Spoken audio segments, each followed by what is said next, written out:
¿Imaginas regresar a casa y convertirte en víctima de uno de los crímenes más atroces de la historia de Nicaragua? Esto fue lo que vivió la familia de Nahum Bravo un 26 de marzo del año 2015 en un barrio de la ciudad de Managua. El 23 de marzo del año 2015, Nahum se dirigió a la casa de su padre Santos Bravo a prestarle dinero. Una discusión entre ambos fue el detonante para que Nahum diera a luz el plan macabro que venía gestando en su mente desde hace algún tiempo. Lleno de ira, regresó al barrio Las Torres, donde habitaba con su mamá, Nubia Torres. Ahí contactó a su amigo Jairo Ugarte, a quien le propuso el plan de matar a su familia y poder robar los bienes. Este acepta y a cambio solicita el pago de 100,000 córdobas una vez acabado el trabajo. Al día siguiente, el 24 de marzo, ambos se dirigen a estudiar las condiciones del lugar. Lo mismo hicieron el 25 de marzo y premeditaron cada posibilidad para no dejar rastros y llevar a cabo su plan el 26 de marzo. Habiendo estudiado el comportamiento de cada una de las víctimas, Nahum habría dado detalles específicos a su cómplice y la hora exacta sería mientras su padre realizaba una compra de cuajadas. Salía a las 4 de la tarde, duraba 45 minutos en regresar y Lucía quedaba sola en casa, ya que su mamá regresaba del trabajo pasadas las 5 de la tarde. El día jueves 26 de marzo del año 2015, ejecutan su plan en tiempo y forma. Jairo Ugarte se presentó a la casa muy puntual a las 4 de la tarde. Lucía se encontraba en casa. Nahum se lo presenta a su media hermana como un amigo.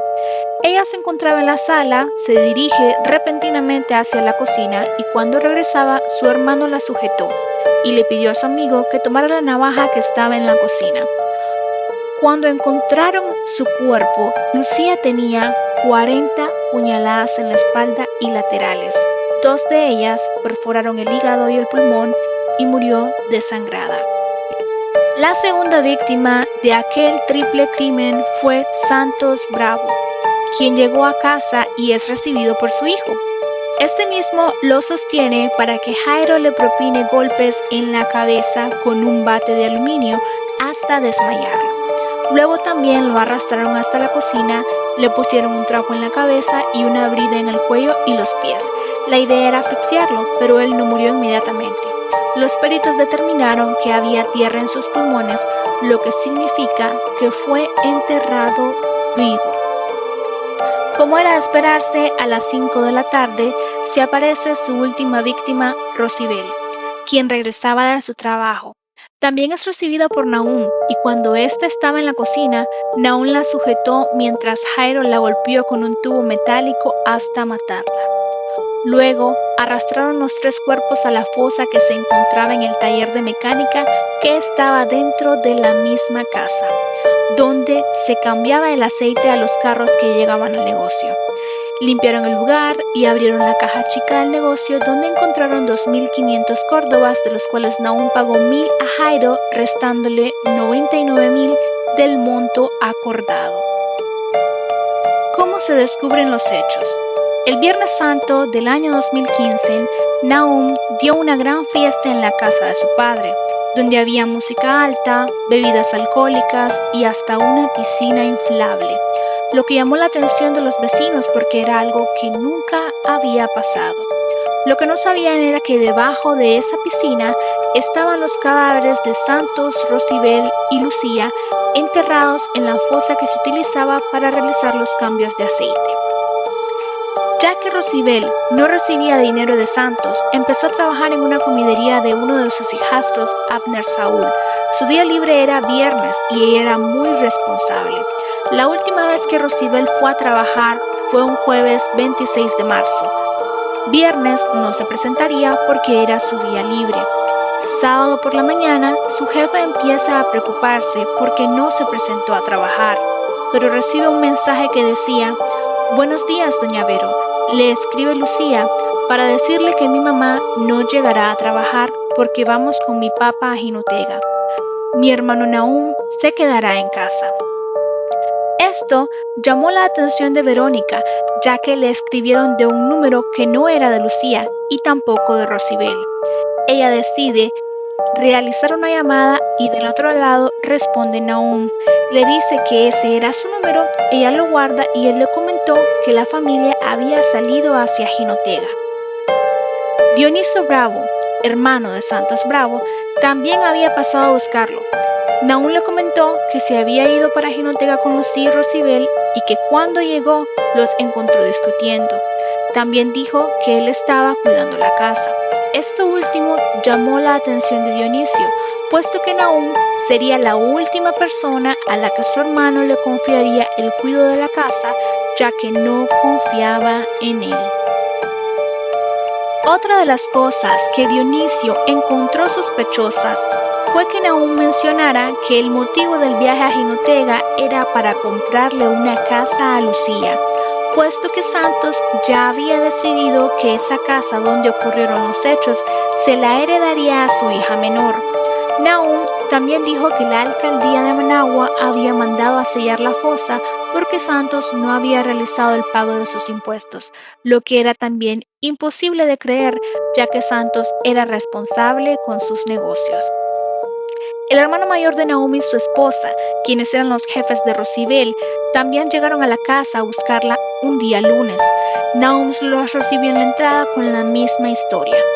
Dionisio llegaba cada 2 días a preguntar por su hermano Santos y por último, José Adán Murillo, hermano de Rosibel, se presentó al lugar de los hechos y no creyó la historia de Nahum, que al pasar los días dijo que su padre había empezado búsqueda de casa en Chontales porque no le gustaron las de Jinotega, y eventualmente dijo que ninguno de los 3 regresaría porque decidieron cambiar de ambiente, refiriéndose así a los problemas intrafamiliares que habían vivido antes, insinuando que se habían mudado para mejorar su situación y que no tenía el nuevo número de su papá, ya que en Jinotega había cambiado de número de teléfono.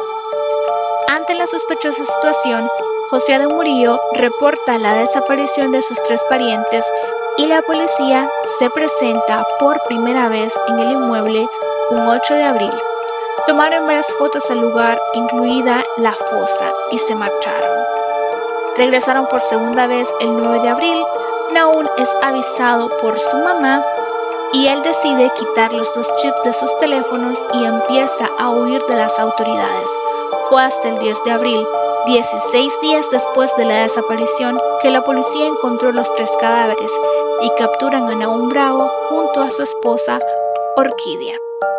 Según la fiscalía, tras investigaciones, se confirmó que la esposa de Nahum había sido encubridora del crimen que realizó su esposo, puesto que se confirmó que ella se había presentado a comprar los materiales para sellar la fosa, porque fue reconocida por uno de los testigos que se presentó en el juicio, quien la señaló directamente de acompañar a Nahum ese día. Así como también sería la persona que recibió el viaje de tierra que serviría también para sellar la fosa. Este viaje de tierra fue hecho por Gabriel Angulo, a quien se le pagó 100 córdobas por realizarlo. Gabriel dijo que él no sabía que los cuerpos estaban en la fosa y nunca se cuestionó su versión. En cambio, Eric Leonel Blandón Larga Espada fue contratado por Nahum para limpiar la casa y cuidarla desde el 8 de abril, que fue cuando decidió huir. Cuando se descubrieron los cuerpos, en un intento por liberarse de los cargos, Nahum quiso hacer creer a su familia que su hermano mayor pudo haber sido quien cometió el crimen, porque no tenía buena relación con su padre. Sin embargo, al no presentarse, la policía decide circularlo y logran ubicarlo en la carretera hacia León. Aquí, él iba huyendo en una moto con su esposa Orquídea a bordo. Al no detenerse, la policía realiza disparos y 3 de ellos impactaron a Orquídea en el glúteo.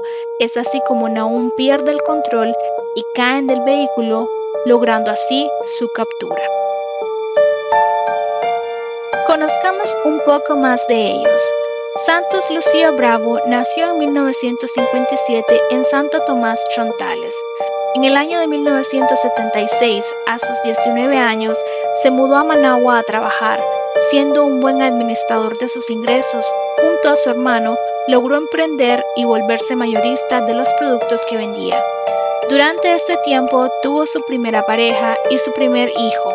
A finales de 1987 conoció a su primera esposa oficial, Blanca Nubia Torres, matrimonio del cual nació Nahum Bravo y Santos Jonathan. 5 años después, el matrimonio se destruyó al descubrirse la infidelidad de Santos Bravo con su empleada doméstica Rosibel Murillo Luna, quien tiempo después se la llevaría a vivir a otra casa y la convertiría en su segunda esposa, y de este matrimonio nace Lucía Bravo Murillo. Al principio, junto a su segunda familia, vivía uno de los hijos de su primer matrimonio, Nahum Bravo, porque así lo decidió el padre. Tras la separación del primer matrimonio y luego del abandono de Santos a su primer familia, empezó una rivalidad entre ambas mujeres, ya que Santos no le daba dinero a su primera esposa para sus hijos y ella constantemente les repetía que su padre los había abandonado. A pesar de esto, Nahum siempre estuvo bajo el cuidado de Rosibel. Tiempo después, también sus otros hermanos se fueron a vivir con él y Rosibel se encargaba del cuidado de todos ellos. Pero todo cambió cuando nace Lucía, ya que la atención que el padre le daba a sus hijos ahora se la daba a Lucía. Aunque Santos nunca dejó sus preferencias con Nahum, quien era el más consentido de sus hijos, este mismo siempre se comportaba como le daba en gana, sin obedecer a su madrastra, aprovechándose de la rivalidad que existía entre ambas mujeres. A pesar de todo esto, los hijos varones no se llevaban mal con Lucía, pero todo cambia en el año 2012, cuando la disputa entre ambas mujeres era tan delicada que Rosibel registra una denuncia de asedio contra Blanca. Tiempo después, la acusación fue abandonada y no sucedió nada. Poco después, en el mismo año, Rosibel, cansada del maltrato, decide romper el silencio, apoyada por su hija Lucía, quien testificó contra su padre. Rosibel acusó a su esposo de maltrato intrafamiliar, alegando que durante años ocultó que él la maltrataba verbal y físicamente sin dejarla relacionarse con nadie. Luego de esto, Santos Lucio no pisó su casa durante 4 meses debido a la denuncia. Esto provocó que Nahum alimentara más su odio hacia Rosibel. A finales del mismo año, Lucía denunció a su hermano Nahum por el robo de una laptop en los juzgados de Managua. El caso terminó en una mediación, donde ambos hermanos se comprometían a mantener la paz y no maltratarse ni física ni verbalmente, pero luego de este evento, nada volvió a ser igual. Nahum y Lucía eran como el agua y el aceite. A Nahum no le llamó la atención los estudios y tampoco tenía una profesión. Su padre había puesto un negocio de cambio de aceite para que sus hijos pudieran trabajar. A pesar de esto, Nahum prefería salir con sus amigos, a tomar y, según las autoridades, se había visto involucrado en varios robos y asaltos. Incluso llegó a robarle a su propio padre, lo que provocó que él no confiara más en él y lo corrieron de la casa. Nahum también era casado, tenía 2 hijos. Es por esto por lo que un año antes del crimen se le había permitido estar en la casa, pero solo para trabajar en el negocio de aceites de su padre. Lucía, por su parte, era muy diferente. Le gustaban los estudios y estaba a solo 6 meses de graduarse como licenciada en Administración de Empresas. Familiares la describen como estudiosa y optimista, y en el momento de conflictos familiares era ella quien defendía a Nahum, hasta que la actitud del joven fue cada vez más intolerante. Y en una discusión, ella le dice que cuando su padre le heredara todo, no lo dejaría entrar más a la casa. Aquí nace en Nahum la idea diabólica de deshacerse de su familia para robarse los bienes. Pero ¿qué pasó con la fortuna?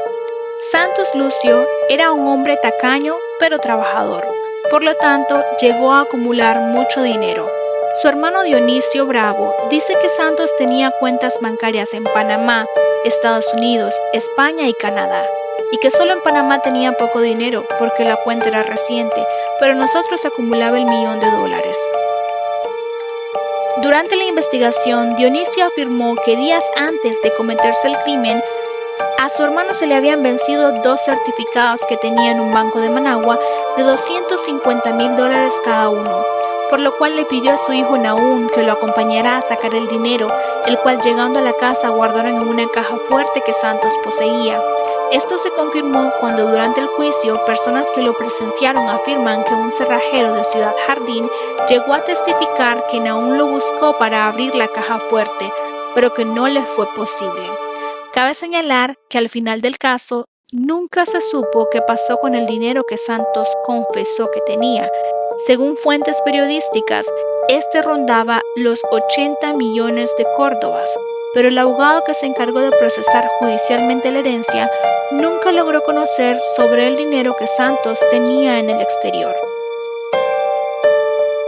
Según el proceso judicial por la herencia, los bienes que dejó Santos, quien no tenía un testamento, incluyen 3 certificados bancarios por más de $200.000, alhajas, una pluma cubierta en oro, la casa donde ocurrió el crimen, 3 camionetas Ford, una Isuzu y una moto Honda. No aparece ningún bien a nombre de su esposa o su hija, también asesinadas. Finalmente, los herederos son 2 hijos de Santos Lucio, Abner Saúl y Santos Jonathan, ya que Nahum Bravo es descartado por la ley como heredero e indigno de la herencia por haber cometido parricidio. ¿Cuál fue la pena dictaminada para los acusados? En la Constitución Política de Nicaragua, la pena máxima hasta el 2015 era 30 años. Hoy día existe cadena perpetua para crímenes de odio y este crimen entraría en esa categoría. Después de escucharlo, el fiscal había dictado 87 años de cárcel para Nahum, pero su abogado defensor solicitó 20 años para cada homicidio y 4 años por el robo agravado, solicitando para Nahum 64 años de cárcel. Finalmente fue condenado a 68 años y 9 meses de cárcel, de los cuales solo cumplirá 30, porque así lo establecía la Constitución Política de Nicaragua. Jairo Ugarte fue condenado a 71 años de cárcel, mismo escenario, solo cumplirá 3 décadas por decretiva de ley. Orquídea Orozco y Enrique Blandón fueron condenados a solo 3 años y medio de cárcel por encubrimiento del triple asesinato.